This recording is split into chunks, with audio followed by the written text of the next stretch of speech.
Channel. और आप में से काफ़ी सारे स्टूडेंट हैं जिनका ऑलमोस्ट सभी स्टूडेंट का ये है कि सर काउंसलिंग कब से स्टार्ट होगी, चाहे वो स्टेट लेवल में यूपी की हो या जैक चंडीगढ़ हो, जैक दिल्ली है। डिफरेंट काउंसलिंग कुछ जगह पे आपका एडमिशन प्रोसेस स्टार्ट हो गया है।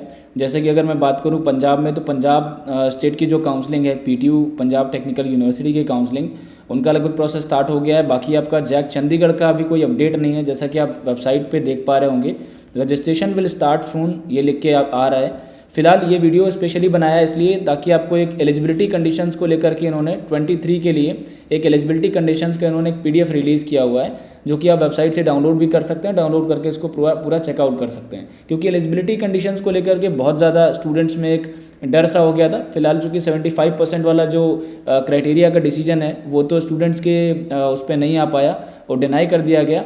स्टूडेंट 75% क्राइटेरिया में रिलैक्सेशन नहीं मिल रहा है। लेकिन यहाँ पर जैक वगैरह की जो काउंसलिंग है उसमें क्या कंडीशंस हैं वो आपको यहाँ पर देख लेनी है। फिलहाल देखिए, ये आपका इनका एक पीडीएफ है, एक लिस्ट है जिसमें इन्होंने अपनी कंडीशंस बताई हुई हैं कि किन कंडीशंस पे बच्चे, कौन कौन से स्टूडेंट्स हैं जो जैक की काउंसलिंग में, जैक चंडीगढ़ की काउंसलिंग में पार्टिसिपेट कर सकते हैं। तो यहाँ पर इन्होंने जो एकेडमिक क्वालिफिकेशन है वो सिर्फ डायरेक्टली एनटीए को रेफ़र किया है कि जो एनटीए डिसाइड कर रहा है वही जो भी लोग एनटीए में जेईई मेन देने वाले हैं उसी के एलिजिबिलिटी के बेसिस पे हम लोग भी लेंगे। तो एनटीए ने तो काउंसलिंग के टाइम पे 75% वाला क्राइटेरिया भी लगाया हुआ था, लेकिन ये 75 का यहाँ पर अभी ऐसा कुछ मेंशन नहीं है।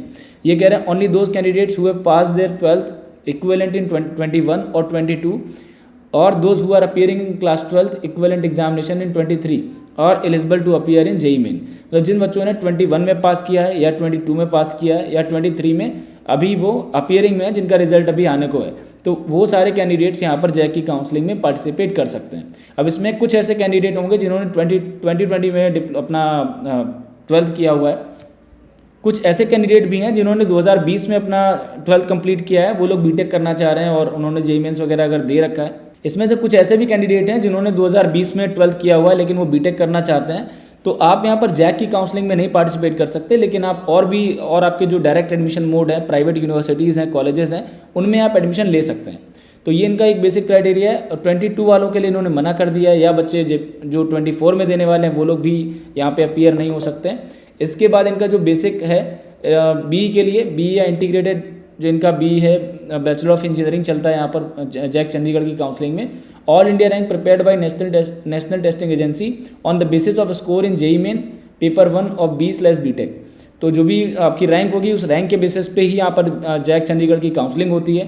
और 10+2 इक्विवेलेंट विद 5 सब्जेक्ट, इसमें आपका 5 सब्जेक्ट में कोई भी एक लैंग्वेज वाला हो सकता है, फिजिक्स होगा, मैथ्स होगा, कोई भी केमिस्ट्री बायोलॉजी या हो सकता है, फिर आपका एक एनी अदर सब्जेक्ट। ये कैंडिडेट जो है इनका सब्जेक्ट वाला क्राइटेरिया है, सब्जेक्ट्स आपके ये इतने होने चाहिए। तो ऑलमोस्ट सारे लोगों का 12th में लगभग यही रहता है।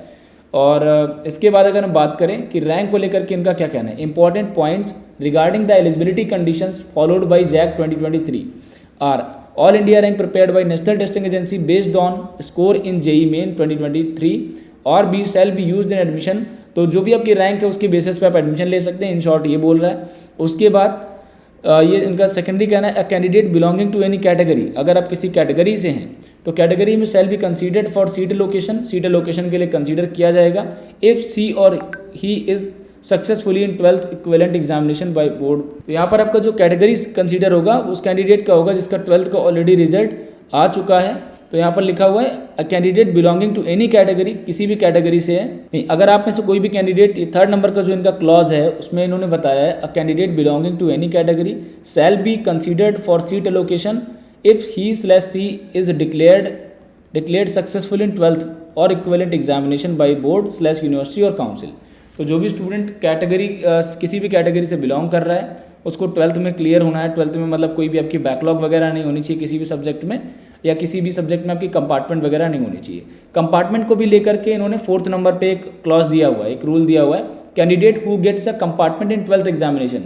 जिन बच्चों का कंपार्टमेंट आया था 12th एग्जामिनेशन में, जिन बच्चों का किसी का भी 12th एग्जाम में आपका कंपार्टमेंट अगर रहा है, हेल्ड इन, उनका अगर एग्जाम हो चुका है अप्रैल या मई में, will be eligible for admission. यहाँ पर वो लोग भी एलिजिबल होंगे एडमिशन के लिए। अंडर जैक 23 की काउंसलिंग में एलिजिबल होंगे if she clears the same by appearing in the supplementary examination. अगर मतलब आपने सप्लीमेंट्री एग्जाम दे करके उसको लास्ट रजिस्ट्रेशन की लास्ट डेट से पहले आपका रिजल्ट आ जाता है, आपका क्लियर हो जाता है, तो जिन बच्चों का कंपार्टमेंट भी रहा है वो लोग भी जैक की काउंसलिंग में, जैक चंडीगढ़ की काउंसलिंग में एलिजिबल हैं। तो ये कुछ आपके क्लॉज हैं, इसको आप अगर स्टडी करना चाहते हैं तो आप एक बार देख सकते हैं। कुछ इन्होंने एग्रीगेट मार्क्स को लेकर के भी दिया हुआ है, aggregate marks percentage in 12th और equivalent examination shall be worked out as suggested by the certificate awarding university. तो जो भी कैंडिडेट्स, ये कुछ आपके इंपॉर्टेंट रूल्स हैं जिनको आप देख सकते हैं। फिलहाल ये एक नॉर्मल सा एलिजिबिलिटी क्राइटेरिया, तो ये आपका नॉर्मल एलिजिबिलिटी क्राइटेरिया है जैक चंडीगढ़ के लिए, जो कि 12th वगैरह को परसेंटेज को लेकर जिन बच्चों का डाउट्स है, चाहे आपका कंपार्टमेंट है आप भी एलिजिबल हो, और जिन बच्चों का 21, 22 पास आउट है, 21 पास आउट है या 23 अपीयरिंग है, तीनों ही कैंडिडेट यहाँ पे एलिजिबल हैं। ठीक है, तो ये बेसिक आपका क्राइटेरिया इन्होंने रखा हुआ है, कोई दिक्कत वाली बात नहीं है। जेईई मेन के रैंक के बेसिस पे आपको यहाँ पर एडमिशन मिलेगा। So thank you very